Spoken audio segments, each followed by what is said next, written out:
নমস্কার বন্ধুরা, শ্রাবণী রান্নাঘরে আপনাদের সবাইকে স্বাগত জানিয়ে আমি আবারও একটা রান্নার ভিডিও নিয়ে আপনাদের সামনে চলে এসেছি। আজকের আমি আপনাদের করলা দিয়ে একটা অসাধারণ রেসিপি বানিয়ে দেখাবো। আশা করি আপনাদের ভালো লাগবে। তার জন্য কিন্তু আমার পুরো ভিডিওটা আপনাদের দেখতে হবে। আর দেখা শুরু করার আগে একটা লাইক দেবেন, সুন্দর একটা কমেন্ট করবেন আর শেয়ার করতে ভুলবেন না। তাহলে চলুন আজকের আমি এই করলা দিয়ে কি বানাই সেটা আপনারা একবার দেখে নিন। রান্নাটা করার জন্য প্রথমে আমি এখানে দেখুন গ্যাসটা অন করে একটা কড়া বসিয়ে দিয়েছি। আর কড়ার মধ্যে দিয়েছি আমি বেশ কিছুটা সর্ষের তেল। আমি কিন্তু এখানে রান্নাটা সর্ষের তেলেই করব। আপনারা কিন্তু যে কোনো রান্নার তেলে রান্নাটা করতে পারেন। প্রথমে আমি এখানে দেখুন তেলটা এখানে গরম হতে দিয়েছিলাম। তেলটা আমার এখানে গরম হয়ে এসেছে। এইবারে আমি এর মধ্যে দিয়ে দেব বড়ি। এখানে আমি বেশ কিছুটা মটর ডালের বড়ি রেখে দিয়েছি, সেই বড়িটা আমি এখানে দিয়ে দিলাম। দিয়ে বড়িটাকে কিন্তু প্রথমে খুব ভালোভাবে একটু ভেজে নেব। বড়িটা কিন্তু একটু লাল লাল করে ভেজে নিতে হবে। এমনভাবে বড়িটা ভাজতে হবে যাতে বড়িটা লাল লাল করে ভাজা হয়ে যায়, অথচ বড়িটা পুড়ে না যায়। এইভাবে কিন্তু প্রথমে বড়িটাকে আমি সুন্দর করে ভেজে নেব। দেখুন এইভাবে কিন্তু প্রথমে বড়িটাকে আমায় ভেজে নিতে হবে। বড়িটা আমার এখানে দেখুন লাল করে ভাজা হয়ে গেছে। এইবারে আমি বড়িটাকে আলাদা করে তুলে রেখে দেব। তেলটা ঝরিয়ে নিয়ে ভালোভাবে বড়িটাকে আলাদা করে তুলে রেখে দিতে হবে।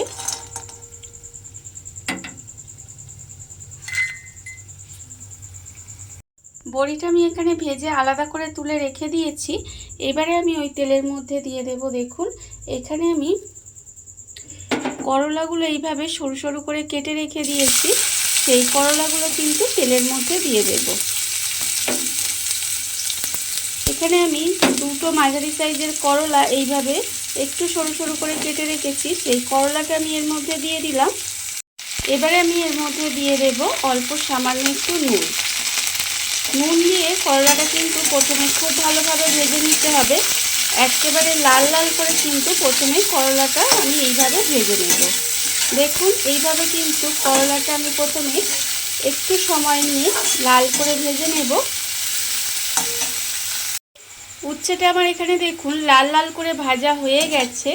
আমি কিন্তু এখানে উচ্ছেটা লাল করে ভেজে নিয়েছি। আর একটা কথা বলি, উচ্ছেটা ভাজার সময় কিন্তু আমি এখানে আরেকটু তেল দিয়েছিলাম, কারণ তেলটা আমার এখানে কম ছিল, তাই একটু বেশি তেল দিয়ে উচ্ছেটা দেখুন আমি কিন্তু একেবারে লাল লাল করে ভেজে নিয়েছি। উচ্ছেটা আমার ভাজা হয়ে গেছে।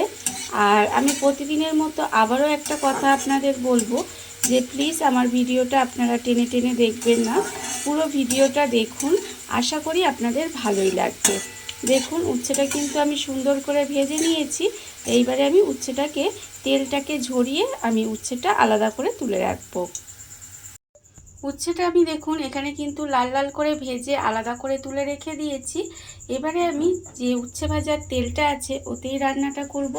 প্রথমে আমি এই তেলের মধ্যে দিয়ে দেব একটা শুকনো লঙ্কা।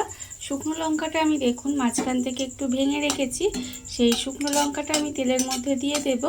দিয়ে এবারে একটু এইভাবে একটু নাড়াচাড়া করে ভেজে নিয়েছি। এবারে আমি এর মধ্যে দিয়ে দেব অল্প সামান্য একটু কালো জিরে। অল্প একটু কালো জিরে ফোড়নে দিলাম। ফোড়নটাও কিন্তু খুব সুন্দর করে একটু ভেজে নিতে হবে। এইভাবে কালো জিরেটাও আমি খুব সুন্দর করে একটু ভেজে নিয়েছি। এইবারে আমি এর মধ্যে দিয়ে দেব আলু। এখানে আমি দেখুন দুটো মাঝারি সাইজের আলু একদম ছোট ছোট করে কেটে রেখেছি। খুব ছোট ছোট করে আমি কিন্তু আলুগুলো এইভাবে ডুমো ডুমো করে কেটে রেখেছি। সেই আলুগুলো কিন্তু আমি এর মধ্যে দিয়ে দেব। সমস্ত আলুটা আমি এখানে দিয়ে দিলাম।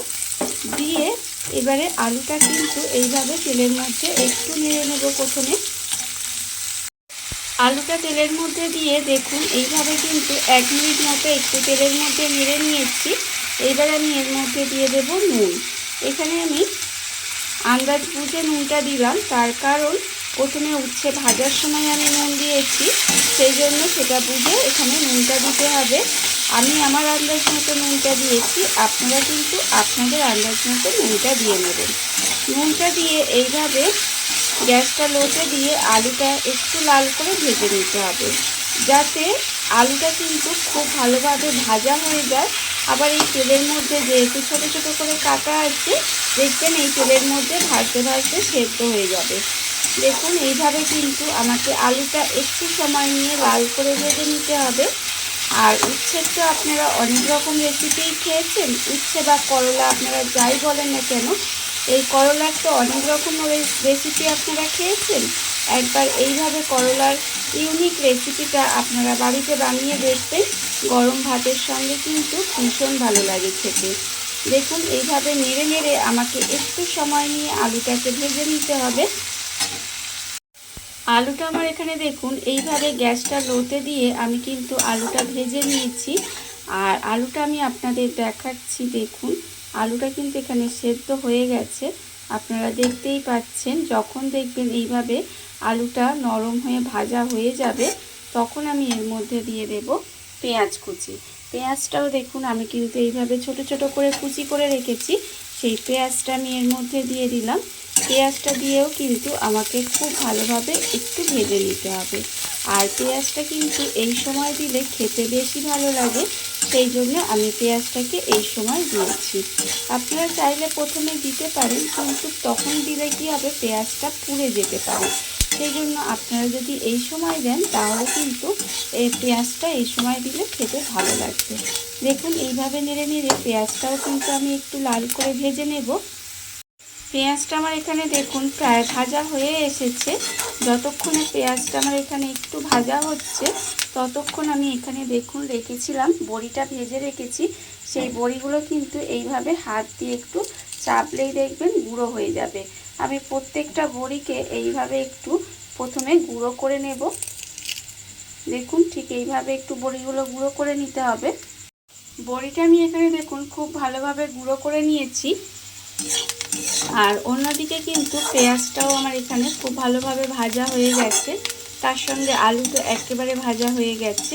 যখন দেখবেন এইভাবে সমস্ত কিছু ভাজা হয়ে গেছে, তখন আমি এর মধ্যে দিয়ে দেব যে করলাটা আমি এখানে ভেজে রেখেছিলাম, সেই করলাটা আমি এখানে দিয়ে দিলাম।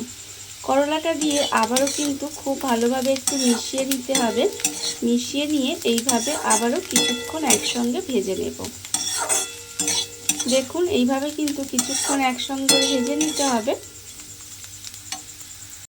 এইভাবে সমস্ত কিছু আমি 1 মিনিট মতো আবারও ভেজে নিয়েছি। দেখুন যখন দেখবেন পুরোপুরি প্রায় রান্নাটা হয়ে এসেছে, তখন আমি এর মধ্যে দিয়ে দেব যে বড়িটা আমি এখানে ভেজে গুঁড়ো করে রেখেছি, সেই বড়িটা আমি এখানে দিয়ে দিলাম। আর দেব আমি এর মধ্যে, দেখুন আমি এখানে রেখেছি ভাজা চিনেবাদাম।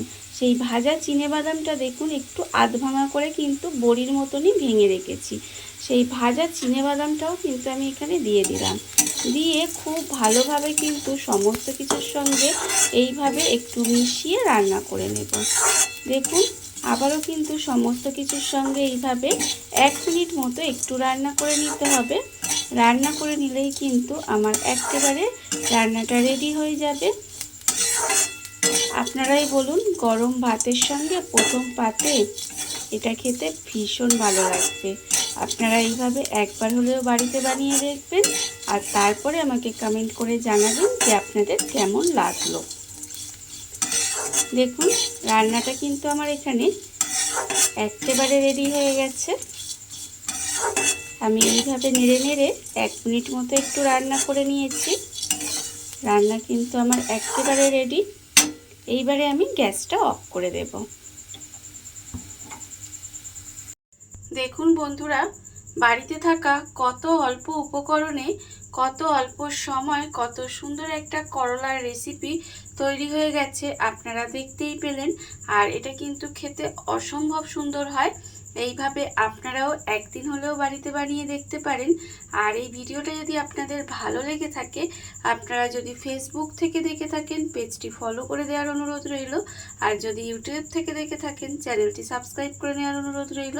তাহলে চলুন ভিডিওটা আমি এখানেই শেষ করছি। আপনারা সবাই ভালো থাকবেন, সুস্থ থাকবেন। আবারও হাজির হব নতুন কোনো রান্না নিয়ে।